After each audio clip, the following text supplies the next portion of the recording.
Buenos días, mi nombre es Esmicdio Armando Ordóñez Pardo, soy estudiante de la Escuela Superior de Administración Pública y hoy junto a mis compañeros les venimos a hablar un poco sobre la historia de Colombia, sus principales eventos al transcurrir del tiempo y sobre lo más principal, la independencia de Colombia.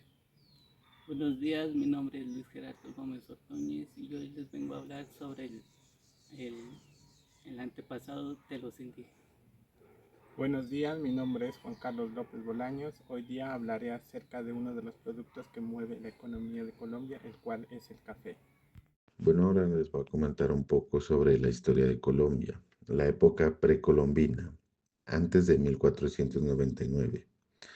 Las civilizaciones indígenas, como los muiscas, quimbayas y taironas, habitan el territorio colombiano. Antes de la llegada de los españoles, el territorio colombiano estaba habitado por diversas civilizaciones indígenas, como los muiscas, quimbayas y taironas. Entre otras, estas culturas tenían avanzados conocimientos en agricultura, orfebrería, astronomía y organizaciones sociales.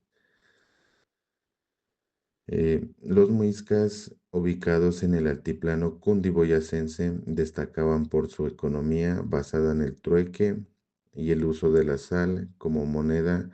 Su estructura política se dividía en el Zipa, que estaba situado en Bogotá, y el Saque, que estaba en la parte de Tunja.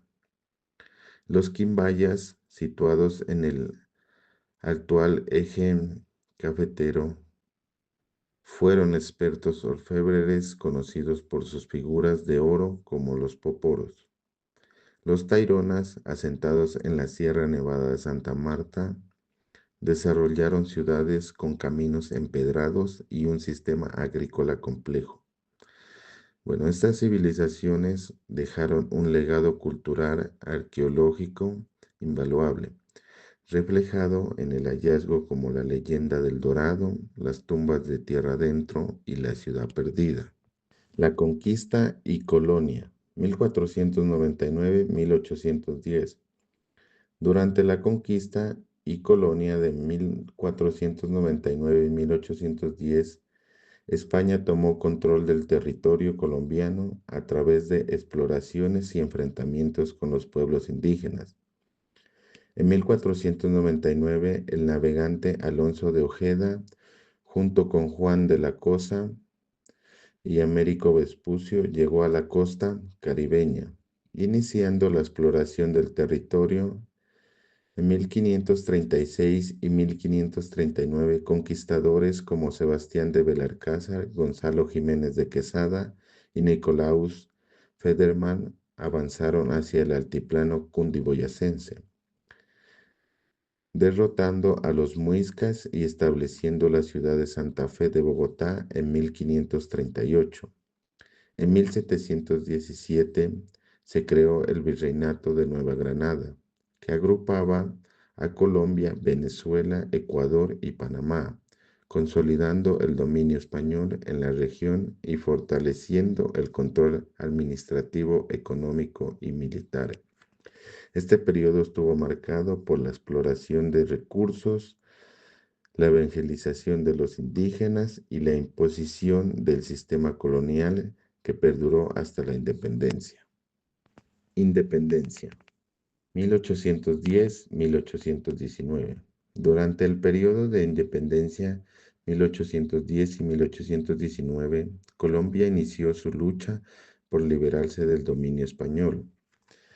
El 20 de julio de 1810 se produjo el Grito de Independencia en Bogotá, un levantamiento que marcó el inicio del proceso independentista, aunque en un principio se establecieron juntas de gobierno. El territorio en un periodo de conflictos entre realistas y patriotas. En 1819 se libró la batalla de Boyacá, el 7 de agosto, en la que Simón Bolívar y sus tropas lograron una victoria decisiva sobre los españoles, asegurando la independencia de Nueva Granada. Ese mismo año se creó la Gran Colombia, una nación que unificó a Colombia, Ecuador, Venezuela y Panamá bajo un solo gobierno liderado por Bolívar.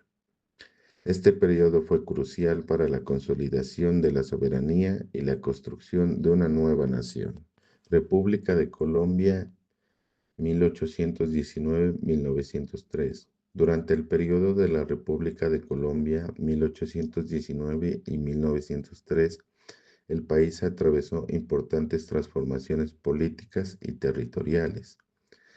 En 1830, tras la independencia, la Gran Colombia enfrentó divisiones internas que llevaron a su disolución. Simón Bolívar, desilusionado por la fragmentación del proyecto bolivariano, falleció ese mismo año en Santa Marta. En 1886 se promulgó la Constitución de 1886, que estableció un Estado centralista y convirtió a Colombia en una república unitaria, reemplazando el sistema federal anterior. Esta constitución rigió el país hasta 1991. En 1903, Panamá se separa de Colombia con el apoyo de Estados Unidos, que buscaba el control de la construcción del Canal de Panamá. Colombia había rechazado un tratado que permitía a Estados Unidos construir y administrar el canal, lo que llevó a los panameños, con el respaldo de estadounidenses, a declarar su independencia. El 3 de noviembre de 1903, ante la intervención militar de Estados Unidos, Colombia no pudo recuperar el territorio, lo que fue un golpe político y económico para Colombia, que perdió una región estratégica y una fuente potencial de desarrollo. Conflictos y violencia, 1904 y 1957. El periodo de conflictos y violencia, 1904 y 1957, estuvo marcado por intensos enfrentamientos políticos y sociales en Colombia. En 1948, el Bogotazo ocurrió el 9 de abril de 1948, tras el asesinato del líder liberal Jorge Eliezer Gaitán en Bogotá. Este hecho desató una ola de disturbios y violencia en la capital y otras ciudades del país. Multitudes enfurecidas saquearon edificios, incendiaron infraestructuras y enfrentaron a las fuerzas del orden.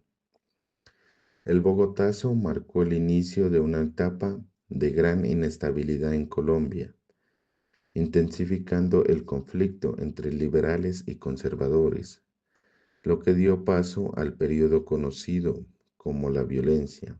En 1949 y 1958 fue un periodo de la guerra civil no declarada en Colombia, caracterizado por el enfrentamiento entre liberales y conservadores. Causas: surgió por las fuertes tensiones políticas y sociales agravadas tras el asesinato de Jorge Eliezer Gaitán en 1948 y el ascenso al poder del gobierno conservador que persiguieron a los liberales. Las consecuencias: se estima que dejó entre 200.000 y 300.000 muertos, miles de desplazados y pueblos destruidos. Surgieron grupos armados y guerrillas que más tarde influirían en el conflicto interno del país. Final: en 1957, el Frente Nacional puso fin al conflicto con un pacto entre liberales y conservadores para alternarse en el poder. Este periodo marcó la historia de Colombia, dejando secuelas de violencia que persistieron en las décadas siguientes. Década 1960. Partidos políticos. El Partido Liberal y el Partido Conservador continuaron siendo los principales partidos políticos.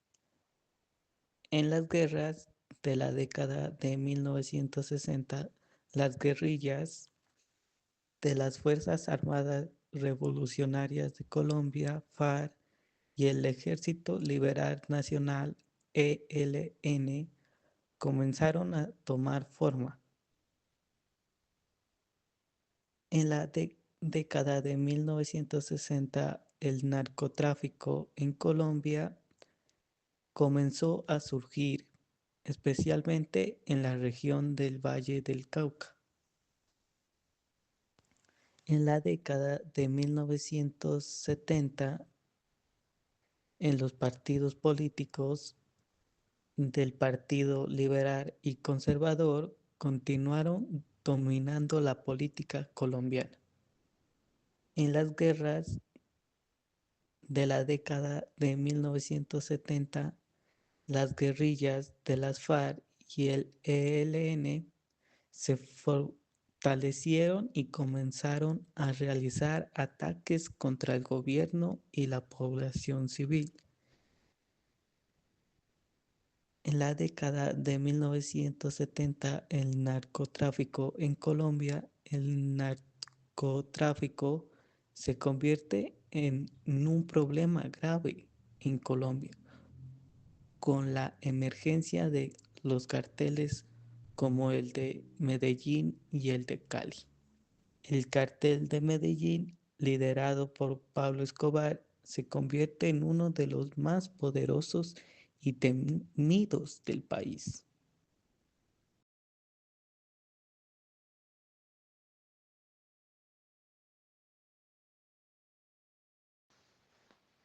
Para comprender mejor y adentrarnos en este interesante tema, es necesario mencionar que en la década de los 90 se vivió una fuerte recesión económica en Colombia, la cual obligó a adoptar un nuevo modelo económico, que en este caso sería el neoliberal, quien por cierto se sigue manejando en la actualidad.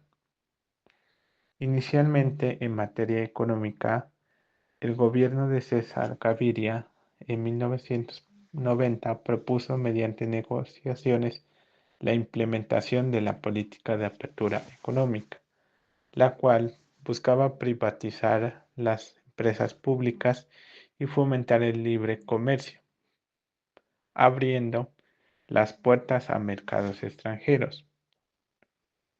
Aunque este proceso tuvo sus aciertos, infortunadamente trajo consigo unos efectos negativos.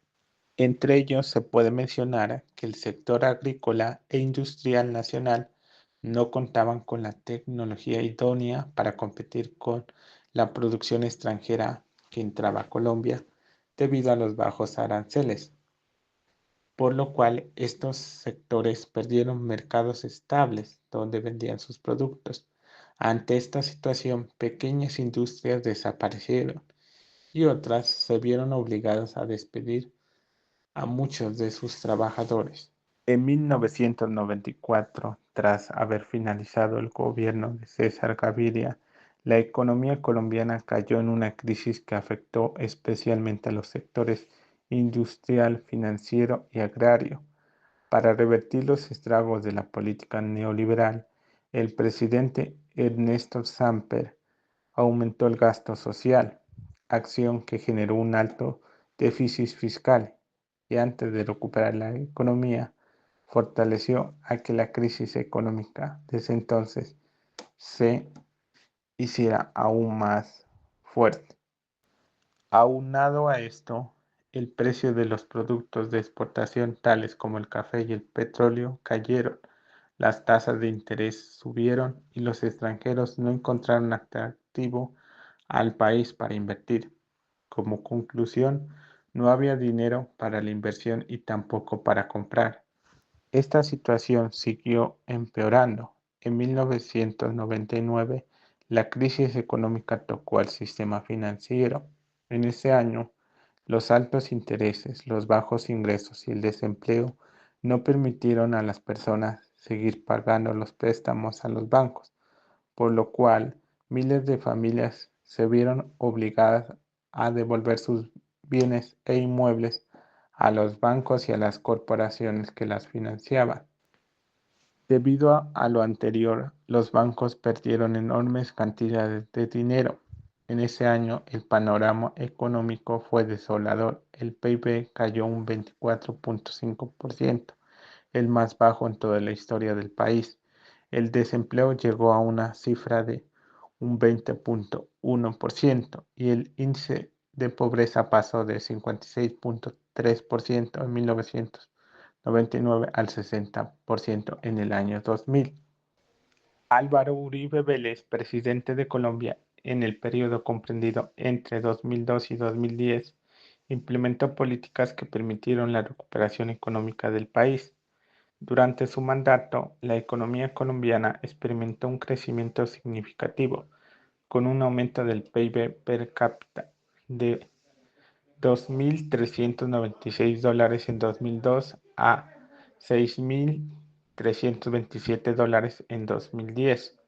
Entre las políticas implementadas por el mandatario se encuentran la reforma fiscal, la reforma laboral y la promoción de la inversión extranjera. Estas políticas permitieron aumentar la inversión extranjera en un 164% y crear más de 3.6 millones de empleos entre 2002 y 2010. A pesar que tuvo que enfrentar acontecimientos difíciles como la crisis económica mundial, firmó varios tratados de libre comercio durante su mandato. Algunos de estos son: en 2006 firmó un tratado de libre comercio con Estados Unidos. Este tratado eliminó aranceles y restricciones comerciales entre Colombia y Estados Unidos y se convirtió en uno de los principales mercados para las exportaciones colombianas. Asimismo, en 2006 firmó un tratado de libre comercio con Chile. Este tratado permitió el acceso de productos colombianos al mercado chileno y se convirtió en uno de los principales socios comerciales de Colombia en la región. En 2008 firmó un tratado de libre comercio con Canadá. Este tratado permitió el acceso de productos colombianos como el café, el banano y el algodón al mercado canadiense. Durante el pasar de los últimos años, se ha logrado firmar muchos más acuerdos comerciales con distintos países de la región o de otros continentes, y a la vez se ha identificado que el café ha sido uno de los pilares fundamentales para el fortalecimiento de la economía colombiana, ya que es considerado uno de los principales productos de exportación, generando por mucho tiempo importantes ingresos para el país. A la vez, también ha sido considerado como una fuente importante de empleo para miles de colombianos que viven especialmente en las zonas rurales del país. El café ha contribuido significativamente al desarrollo económico de Colombia, generando inversión, crecimiento y estabilidad en la economía. Asimismo, es necesario reconocer que Colombia es conocida por producir el café de alta calidad,